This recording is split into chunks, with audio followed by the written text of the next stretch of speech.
Earlier this week, I put out a call to my Instagram followers over at Ben Eller Guitars, asking them if they had any cues they wanted me to A the F out of on the next installment of Fact You. And I got one here from my man Muden478. Muden478? I don't know. And they asked, why can't I memorize the notes on the fretboard? Am I just too lazy? And I can answer that for you right now. No, it's not because you're too lazy. It's because the way that we've been taught to learn the note names on the guitar sucks. And usually a lot of us just haven't found the right motivation to learn them. Let's get into it.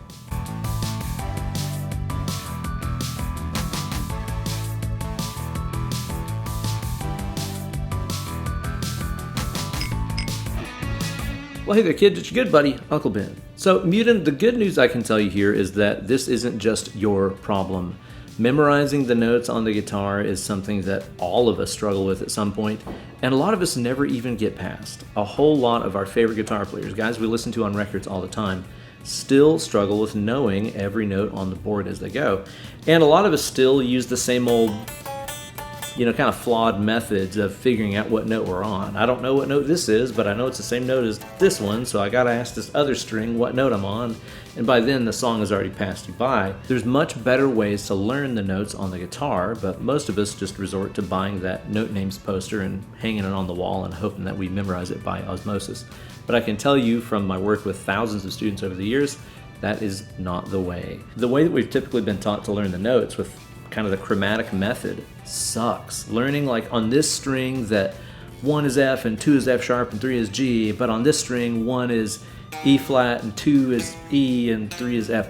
That doesn't make any sense to like 99.9% of all people. That's why nobody ever memorizes this stuff. I know that was the case for myself for a really long time until I found a few things that helped me along the way. And that's what we're going to talk about today. Now, a couple of years ago here on my channel, I put out a video called This Is Why You Suck at Guitar, You Don't Know the Note Names. I highly recommend checking that one out. It's got a whole bunch of great tips and tricks that might help you learn the board more better. And especially in conjunction with the stuff that we're going to talk about today, you're going to become a fretboard master in no time. But you're going to get even more out of this video if you check out the extended and ad-free cut that's only available over on my Patreon page, patreon.com/Ben Eller Guitars. Sign up today even for just $1 a month. You're going to get access to that and hundreds of other bonus goodies like the downloadable backing track that I made to go along with this video. I'm going to be playing along with this track and demonstrating some of these note name learning techniques that I've come across.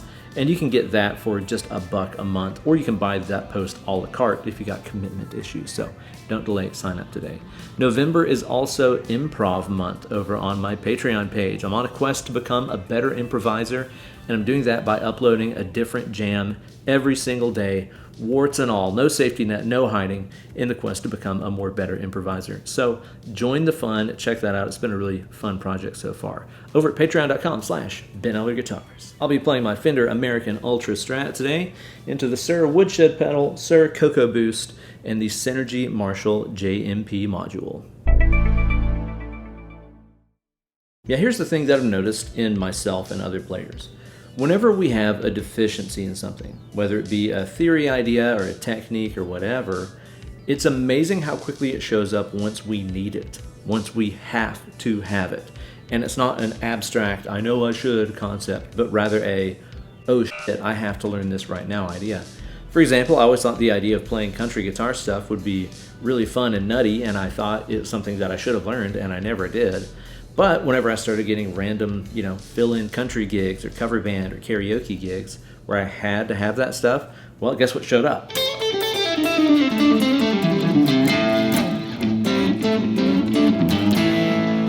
The goofy redneck stuff showed up when I needed it. And that's the problem that most of us have with learning the note names.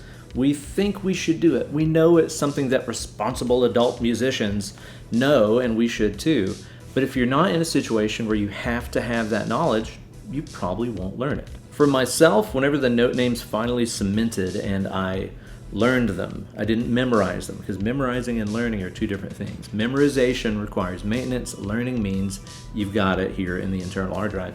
When I finally learned the notes is when I started putting myself in situations where I was playing against chord changes and trying to target certain notes against those chords. Whenever we target notes, we sound a lot more in tune with the music, we sound a lot more melodic.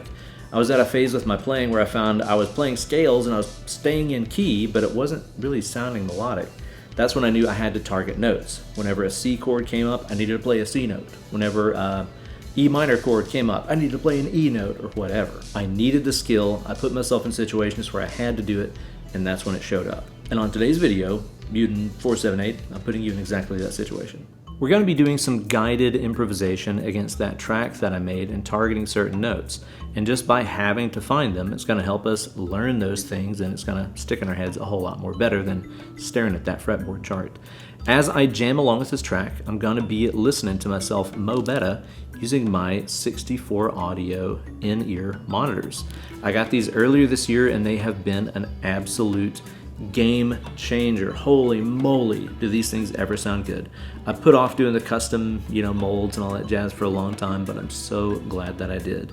This is the A12T model, and they sound spectacular. Highly recommend getting yourself a pair if you're playing live music, even if you're just doing a lot of headphone playing at home.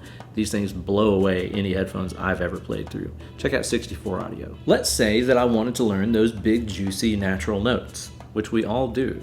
Because if you know the locations of the natural notes, you'll also know the locations of the sharps and flats just by proxy.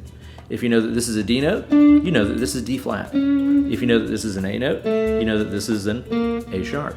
If I wanted to learn those naturals, I would put myself in the key of A minor or C major, because in those keys, if you play the natural notes, you're gonna sound good. The backing track that I made is in the key of A minor. Let's start there. So if you want to learn those natural notes, A, B, C, D, E, F, G, you're in luck because this track is in A minor, and those are all the correct answers to the test. Let's first start off by picking a single string and learning those notes across it. Because if you don't know the notes on one string, why would you bother trying to learn them on all 6 at the same time? Don't even worry about it. So we're going to do the G string right here, and we're just going to find the note A, and then go up and down the musical alphabet. Again, we got to have a reason to learn this stuff, okay? I'm going to cue the track up here and start playing my audio. It starts off with the greatest drum fill, Pat Boone, Debbie Boone. A, B, C, D, E, F, G, A. Let's do it again.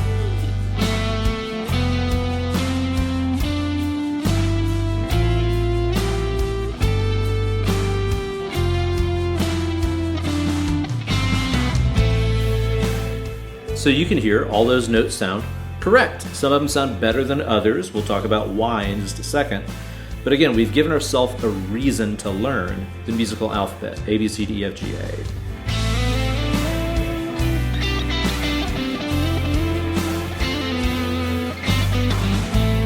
I remember the first time I learned this stuff, it was like having the answers to the test right in front of me. It's like, you're telling me if I know those notes, I'm always gonna sound cool? Awesome.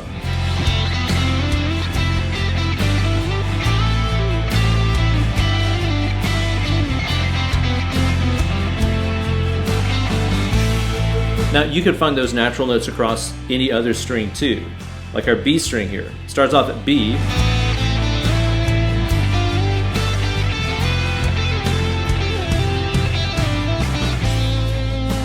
I recommend doing that. Just picking single strings at a time, jamming against the track, learning those natural notes.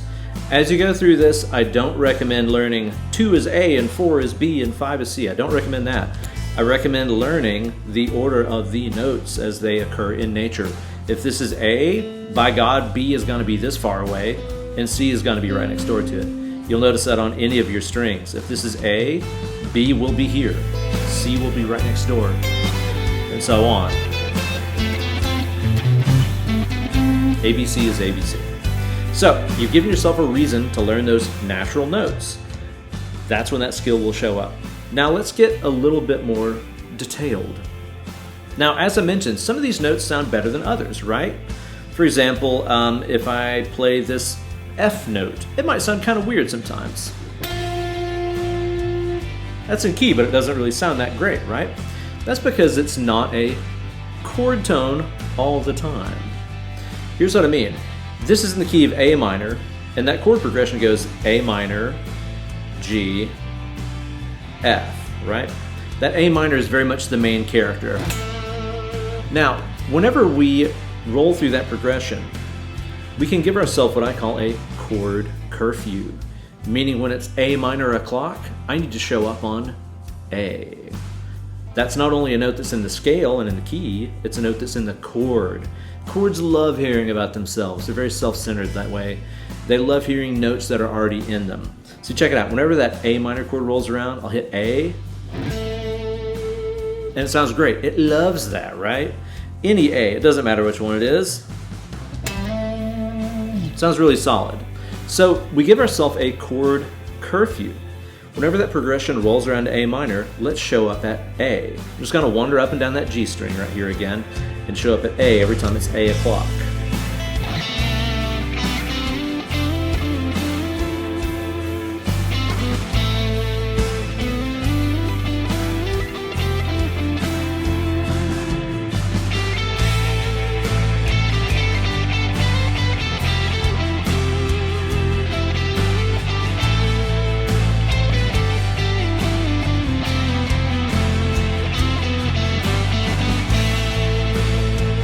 Sounds really solid, right? When I have a reason to make it back to A, I'll find A every time. And this is a great thing you can do. Give yourself that chord curfew. Now here's the cool thing about this.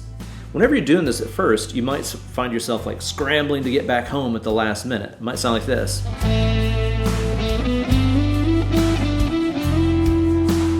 Oh no, curfew's coming. And it's really unnatural sounding. You can hear you jump down the neck right there, right? Well, the cool thing is, curfew can happen at a multitude of different places. Because an A minor chord, in any voicing that we play it in, is actually 3 different notes. So notes A, C, and E. Any of those notes can act as a curfew. And if I know where to find them, I can always be on time. Let's hear what a C sounds like. Sounds really good, right?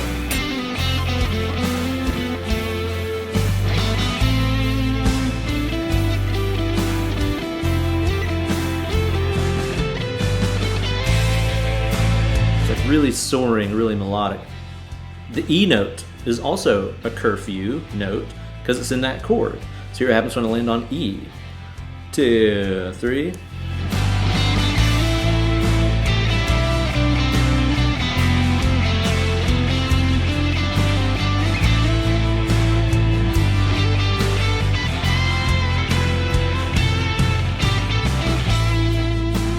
Sounds really great.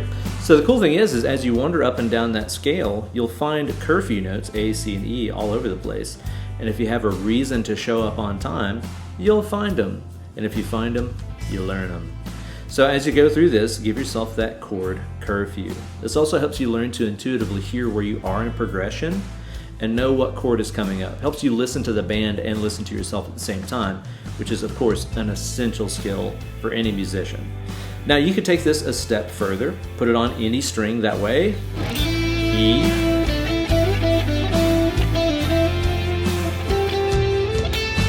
A,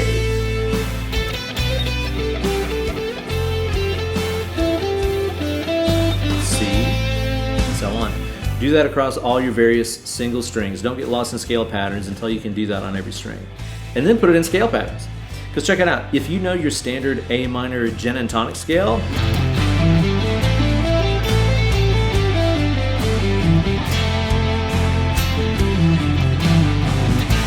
it's got all the curfew notes in it. A, C, E, they're all here throughout that scale pattern. A.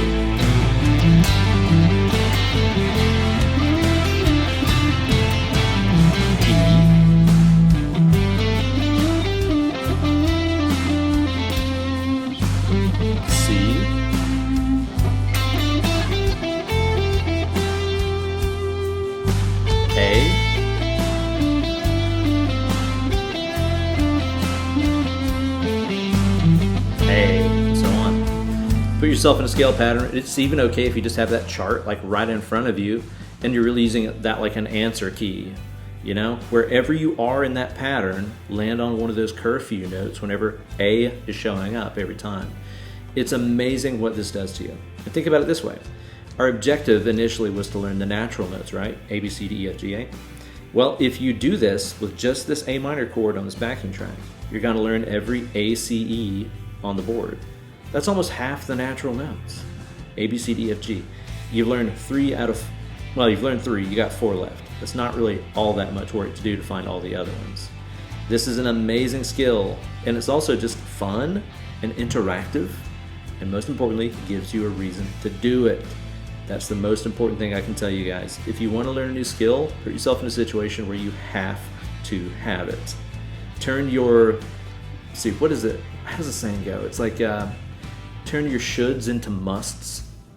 It's not I should learn these note names, it's I must learn these note names. I have to play along and jam along like what this video is talking about. I must. That's what this stuff is all about.